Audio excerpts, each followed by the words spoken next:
ওম নমঃ শিবায়। আগামীকাল বৃহস্পতিবার, যারা আর্থিক কষ্টে প্রচন্ড জর্জরিত এবং পেটের রোগে ভীষণভাবে ভুগছেন, তারা বৃহস্পতিবার সকালবেলা উঠেই শুদ্ধ বস্ত্রে মা লক্ষ্মীকে বন্দনা করবেন। মা লক্ষ্মীর চরণে একটু দুর্ব ঘাস, একটি পান পাতা, একটি পদ্ম ফুল এবং একটি হলুদ ফুলের মালা মাকে নিবেদন করবেন এবং শ্রী বিষ্ণুকে একটি সাদা ফুলের মালা অর্পণ করবেন। শ্রী বিষ্ণুর যে সব থেকে প্রিয় মন্ত্র ওম নমঃ ভগবতে বাসুদেবায় নমঃ, এটা 108 বার জপ করবেন এবং বৃহস্পতির যে মন্ত্র, বীজ মন্ত্র ওম ব্রিং বৃহস্পতি নমঃ, এটা 11 বার জপ করবেন।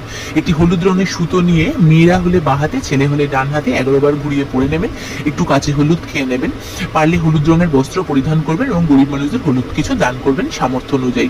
এটা প্রায় 43 দিন করুন। আশা করি আপনাদের আর্থিক অবস্থা অনেকাংশে ভালো হয়ে যাবে এবং আপনাদের পেটে যদি কোনো সমস্যা থেকে থাকে সেটাও কেটে যাবে। সবাই ভালো থাকবেন, সুস্থ থাকবেন, নিজেদের খেয়াল রাখবেন।